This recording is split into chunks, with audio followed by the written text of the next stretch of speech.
So let's talk about the three goals and the five phases within those three goals that we're trying to accomplish during the system hacking stage. So the first goal is trying to gain access to the system. Again, we've identified the system. We understand what services are running. We possibly also know user account information. So the next step, we need two pieces of information when trying to gain access to the machine. We need a username, which we've talked previously how we accomplish that. But the next thing is we've got to crack the password. That's the next piece of information, right? We need not only the username, but we actually need to have a password. Now we have several different methods that we can use for cracking passwords, and we'll talk about those in an upcoming module. After we crack a password, our next phase is escalating the privileges.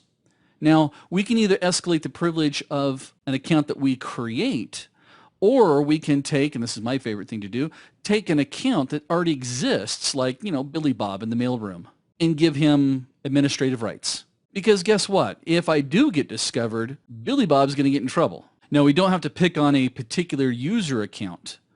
We can actually use service accounts that are already active. Again, we've got a whole module coming up just on doing this process.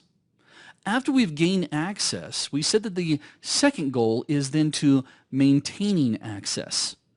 Well, how do you do that, Dale? Well, you just leave your computer on 24/7. No, I'm kidding.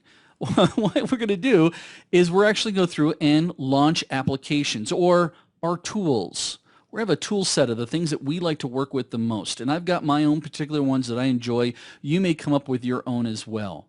But I'm going to launch those applications so that I can continue my attack from the inside. Or, again, maybe I've hit the initial target, or maybe if this is my intended target or my final target, I need to launch my application so that I can get back in more easily. Now, the other thing I'm going to want to do, though, is I don't want people to see my tools on the system. So we're going to take you through, and the other phase is hiding your tools so that somebody browses around, they don't see a particular application installed on your machine. We need to hide that information. And we have several different ways that we can hide our tools. We've got rootkits. We've got steganography. We've got the ability to, well, when it comes to steganography, holy cow, we can hide tools inside of MP3 files or inside of a movie file or inside of a driver. So now that we've maintained access, our next step will be then to cover our tracks. And how do we do that? Well, what is it on a machine that is typically tracking everything that we do on a system? I sometimes refer to it as Big Brother. Yeah, it's the log files, right? So this is actually where we go through and separate the good hackers from the great hackers. And I'll tell you the difference between those when we get to this module.